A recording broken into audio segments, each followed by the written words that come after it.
we are going about tents that are new towers, and it will be about cognitive flexibility as the competence of the future. This is where I showed my favorite coffee is drank after the night in tent. And this is my Tatra picture this is how close I got to Slovakia this year. I couldn't get any closer, and it's unfortunate that I'm not there with you guys. And this is what I'm going to talk about.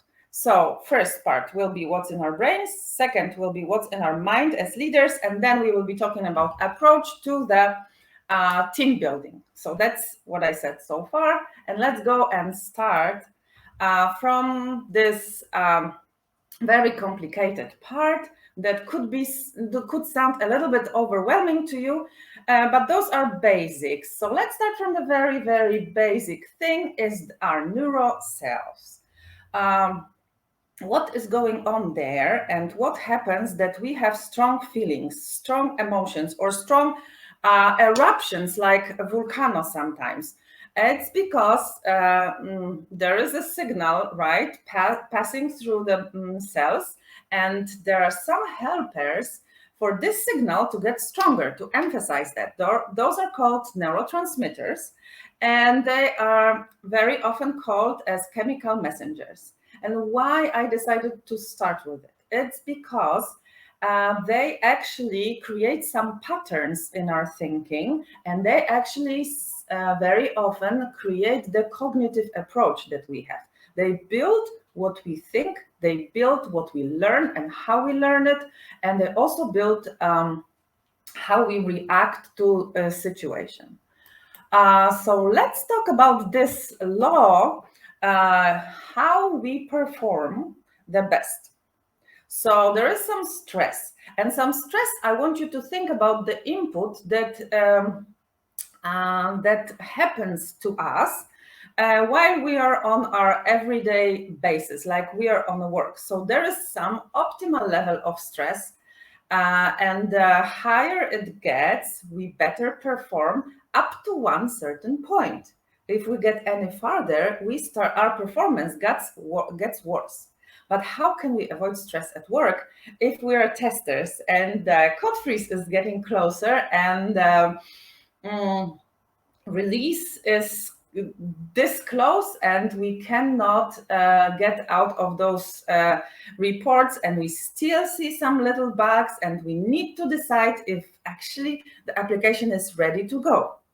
So there is something also, if we know how our brains work, if we know how our emotions work, we can start taking care of the, which is called like our psychological hygiene. And we can get some discipline when we know how it works.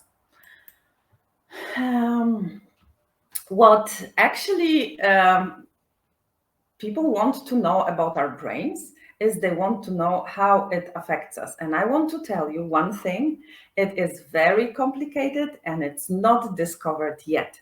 We know some mechanism, we win some Nobel Prize, but still it's a very secret. What we can do is we can observe our behavior, we can observe, our technology is getting better, and we can see how some of the chemicals work in our brain. I want to now tell you how the reward works, how the reward works for our neurotransmitters, and what happens to the behavior and to the pleasure. Because now I want to go to the theme of pleasure that is stimulated by a neurotransmitter. And I want to, from this part of my speech, I want you to start having this approach that your work also can be your pleasure, and that you don't only rely on what the motivation that comes from outside. You can start having and make sure and discipline yourself to have the motivation coming from inside. So look what happens to us. Let me, I can have it now. So I hope you can see it. And I'm very, very distracted that I do not have any feedback from you. I cannot see you and I cannot hear anything from you, but I hope you can see at least my presentation. We see the presentation and the red dot. Okay, so that's good. So I'm waving to you with this red dot, but why did I start it? It's because I want to show you this peak of when neurotransmitter erupts with the pleasure. And we will talk later why I'm talking about pleasure. So look, if you have something nice happen to you that you did not expect, the pleasure bursts to the top. And then, of course, you are happy that it happened and you get used to it, and then it goes down. It goes quietly down, right? Depending on what this pleasure meant to us, sometimes it stays longer, sometimes it gets closer. It's like the state of the machine. It starts and it stops. Look what happens when the pleasure is announced. Let's say reward, right? So we predict reward. Actually, the pleasure comes here after announcement. When the pleasure is announced, actually our high, our pleasure, this feeling, those tingles that you feel that something good will happen, comes right after the announcement. And look, it goes down and the pleasure happens, but it doesn't raise any sudden emotions or eruptions of emotions. Why? Because this is how our brain works. When we think about pleasure, it just erupts immediately. It's our neurotransmitter that produce dopamine and make us feel great. So actually when it happens, okay, sometimes it's this way. We're in this situation when we got a raise or a nice salary, right? We are very happy that we got it. Then it comes to our account next month, and we are so used to it. This is why. This is what they discovered. Our brain actually prefers the announcement of a reward, not the reward itself. But we have also the situation that the announcement of reward happens and the reward doesn't happen to us. We go down and this lowers our motivation.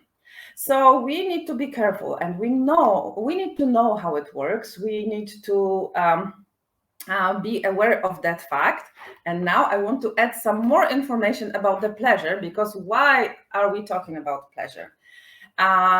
This good feeling, those tingles that we have. And I'm hoping for all of you guys that you have those feelings at your work, and that you treat it as exciting. So the pleasure is something that helps us to our cognitive processes. It helps us to reinforce the stimulus. Why? It has the beginnings long time ago, when we lived maybe not intense, but much closer to nature, and when we depended on nature. So imagine we had a very simple person who is not in this civilization like we are right now. It's for a long time ago, and he lived closely with what we got from farming, and he walks and he finds a beautiful tree with beautiful apples. He feels the pleasure. He actually has a little bit the announcement of pleasure because apple looks really good, or maybe uncertainty what it is. Then he tastes it and it's good. He likes it. And actually his brain, why his brain erupts all those neurotransmitter to him, for a very simple reason. It has to make the way to the memory, long-term memory, so that the guy remembers where do the good apples grow, so that he can bring his family, he can come back again, and he can start eating apples that will make sure the family will survive. It's a very simple, but this is why it actually works this way. So his memory will remember the tree, will remember the way to the tree. Why? Because when we are full of dopamine, when we are full of those feeling pleasant, our brain works better and remembers better. Very simple example. If you have 10 words, like let's say cat, plant, wall, house, you will remember after 10 seconds, maybe half of them. But when you add a nice word that will create some emotions to it, when we say soft cat, warm house, a beautiful dog or noisy dog, we will remember all of those words. For some reason, if we add some emotions to simple information, to simple fact, it gets straight to our brain where the long-term memory works. So the stimulus is, remember, actually the same way it works with the opposite to a reward, with punishment, or we can see the aversion. If the apple is rotten and we don't like it, it also causes the strong reaction. It causes the strong feelings, but actually those are negative. But those negative feelings have the same impact to our cognitive process. It also makes us to remember better. Why? We need to avoid this apple again. When you see brown apple, don't ever eat it again, because you will feel all these unpleasant feelings. So we need to remember that we are so dependent on those bursts of feelings, but also we can regulate it. And we can make sure that we are not depending only on those feelings. Once we know it, we can overcome some temporary discouragement, knowing that we are in the process, right? What comes after this predicting of reward? The love of risk. We can sometimes predict success, but sometimes not. If the reward is not announced, but it's an option, so there will be 50% chance that we will get the reward, but 50% chance that we will actually have the failure. That's the risk. That's the level of risk, and it causes tremendous amount of neurotransmitters in our brain. And there are even some people, and it's actually in their brains, that they love risk more than other people. But this is the pathway that dopamine makes into their brains, that they are excited. What they're excited about, the people who like risk, who feel this good feeling when there is a risk included, is the scheme, the pattern that I showed you before. It's the announcement of reward and the chance 50% of getting this reward. If the percentage gets lower, the excitement gets bigger. And of course, if the announcement, sorry, I got lost a little bit. If the reward is not certain, but it happens, imagine what big burst of dopamine gets to your brain. So that's why people like risk, but also that's why risk makes them excited, but remember, to a certain point. And I also, why I'm talking about risk and showing you the picture of the guy who is really taking risk, and we are not probably all equipped to take such a risk, because in our work, we deal with risk a lot. We deal with risk, and we deal with those eruptions of feelings that happen to us, and we do not always meet success. Sometimes there is a failure there. And I just want you to understand that there is a huge amount of storm in our brains, and the transmitter are at work. And sometimes it's even beyond our control, like my barking dog that is staying very quiet, fortunately. But with understanding this feeling, we don't let those emotions, those feelings to actually put us down. We just understand it better. So I want you to think about uncertain reward as a tester for a second. Are you always sure that whatever comes to production will be a full success? I would love to see you guys right now and see your reactions, or at least raising hands. But I hope you're thinking about it and you agree with me that it's not always there. The certainty is not always there. And we do big amount of preparation to make sure we are certain, we are more certain. I just don't want you to think that I'm just talking about risk, because the guy who was just crossing the line had to get his equipment and prepare it really well. Why? Because he knew the situation is risky, so he did everything that depended on him to fully prepare himself to the situation that he puts himself into, the risk. How sure are we of the reward? Will the quality be guaranteed?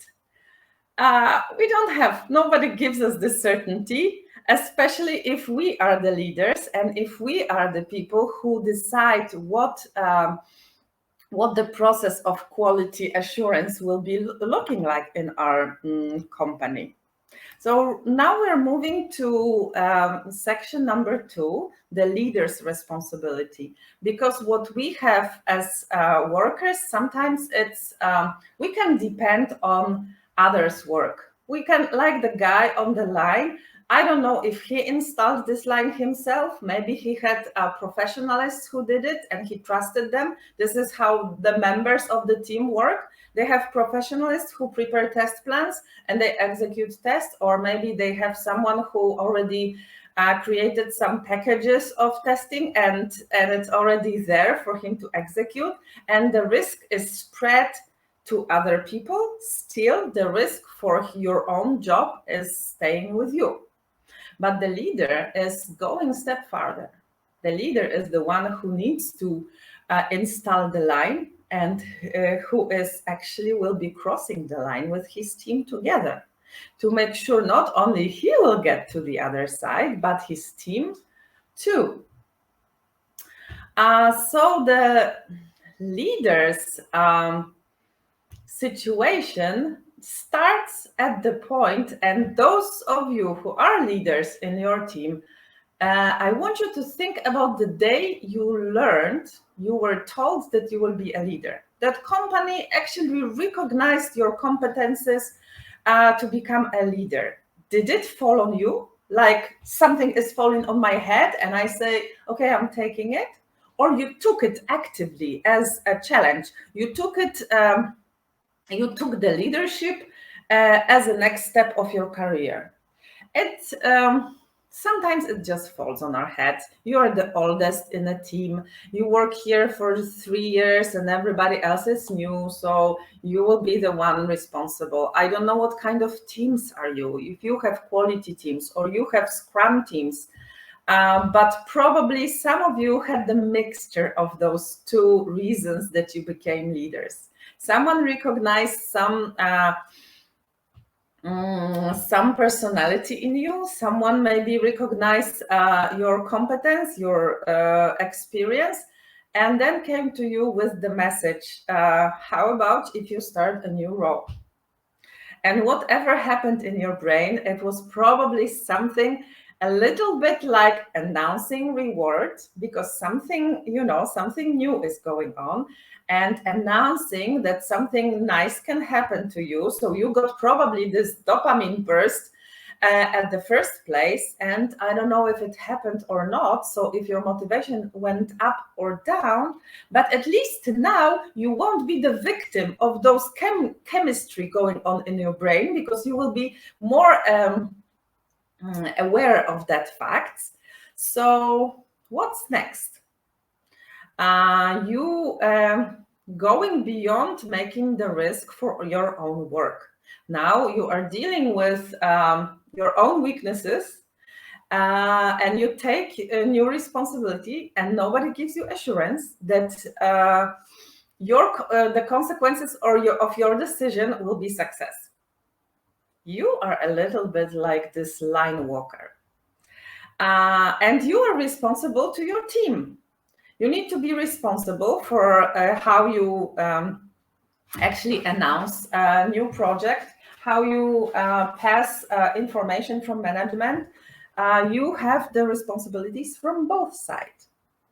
And sometimes those responsibilities create conflict of interest. Like the team is asking you, why does management is making this decision? And you say, they said it. But then you go to management and you need to talk to this. You are under this uncertainty all the time. So the leaders need to be aware of the processes that going on in their minds, just to keep this psychological hygiene. They need to be sensitive and pragmatic at the same time. They need to have this empathy to team and empathy to management. And what they need to actually, I shouldn't say they, because I'm one of the leaders, so we need to develop ourselves continuously. Most of the factors that leader meets on their way are listed here. The leader who takes actively responsibility for the team and the quality that team provides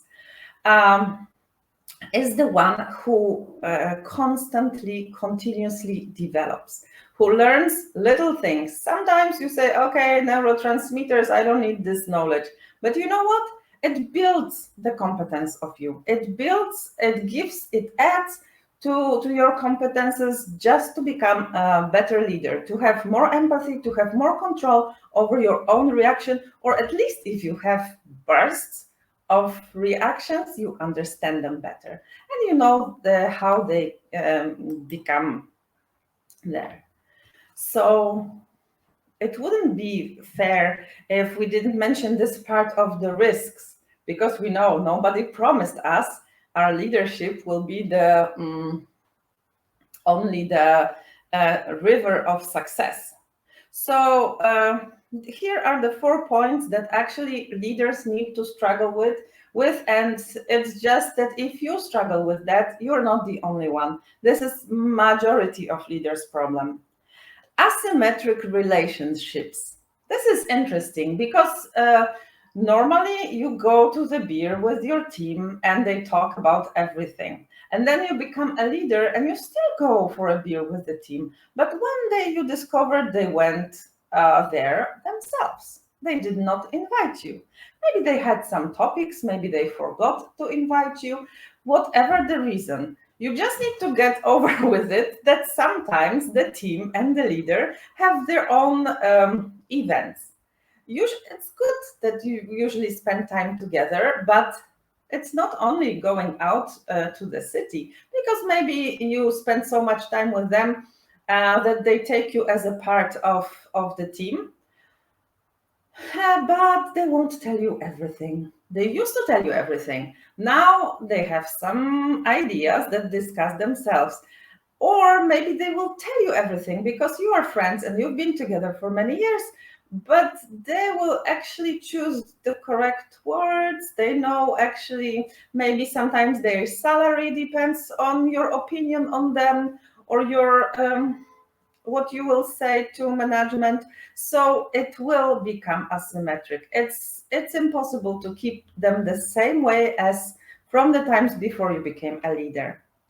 And we are suddenly cut off from the information from our people. Before we knew everything, actually before we were talking about everything. And sometimes it's just the team that needs to discuss together. And you just have to live with that and be happy with that and let the team have also their own space. Having unsuccessful projects may cause depression and cause guilt. And this is the problem of the announced reward. Maybe sometimes we expect having success in a project and it doesn't come. And actually the leader is the one who gets down on this line, who has this, loop that is going down. And it's just important to know that and do not let that to become the reason for depression for us. Another thing is that when we have good, successful period of time, it creates false sense of empowerment. We have one project that is successful, and the second, and the third, and we go out of the office, and sometimes in our private life, we feel we have a power. But we're just the same people as we were before we became leaders. We have to work on our personality, and we have to develop the same way. And it's good, and congratulations that we have successes in our projects. Let's just be aware of those factors. For those who have this choice and have experience and were recognized as leader, hesitate, ask questions, make list of risks. Don't always wait that the reward will be announced. Sometimes it will come suddenly, but know that keeping good standards and success that you will deliver will bring inner process in your brain that will include lots of dopamine. Because if you're a leader who is developing, who is aware of the processes inside, you will find a lot of passion in your role. And this is how we came to the third part of my lecture, of my presentation, is the tent or the tower. Where are we? What are we building? What our company is building? How do we create our teams? How do we approach our teams? How do we want the processes in our teams to take place? We have this Bruce Tuckman phases that, again, I would love to see you guys right now and having you raising hands if you ever heard about Tuckman's theory of teams. But he says about the 5 stages of the team forming. So the forming is when the new group of people that don't know each other start working together. They are a little bit like, the dogs in a park. They sniff. They want to make sure, they want to know who they are dealing with, how they will react. Sometimes they just feeling tensed. Then they get to another phase, storming. They're trying out each other.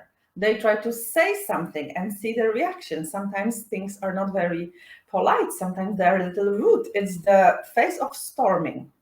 Then the storming is finally getting quiet. The situation is norming. People start liking each other.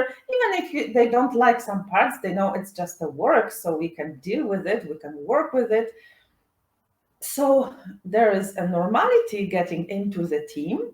And now it's the best phase, performing, where the team is at their top, at their very best. And then adjourning is where some people leave and the team needs reorganization. So those stages are described from the moment when they are, the team is formed to the moment where the team is getting closed. But honestly, did you see the year that was in the first line of previous slide? It was 1965. It changed a lot from those times. Our teams don't have time to storm until they start performing. Now we're into different world since then. I hope your company is not working like in 1965. How many computers did they have at those times? We need to change our mindset. We need to change the mindset from the tower that were built of strong teams into the tent. And the tent, why did I say at the very beginning, imagine this cozy situation, the place that you want to be and you feel safe. Actually, like I love camping and I do camping a lot. And I feel safe when I'm close to nature. I feel safe when I'm close to environment that I live in, and I can react immediately when the situation comes. When we sit in a tower, we don't know what's the weather actually outside. We are being told by manager, what do we need to prepare for? What are the circumstances that we need to get ready for? When we are in a tent, we are all involved into action. We're all involved. We all look around and see which is the best place for us to settle. Where should we have the fireplace? How cold we are. We need to have the big fire or small fire. It's the leadership that engages the whole team into making decisions, into also, sometimes you need to make decisions, but engage the whole team into the process of creating environment and its responses to changes in environment immediately, like you have to do in a tent. So the engagement and explanations from the leader and a very clear expectations are actually the basis of the team that is tent type of the team, not the tower type of the team. And the last thing that I need to say about the tents, it's very, I know it's not much time and my time is almost done, right? But when you ever go to the camping site, you need to have equipment. And this is what happens to the teams. If you want to be the team that is like tent, that is responsive, that is agile, actually, you need to be equipped.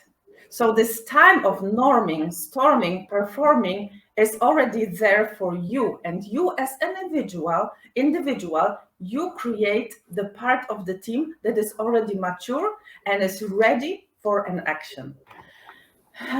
We cannot really control everything, but we can make sure that we are equipped enough to start immediately going and starting the projects.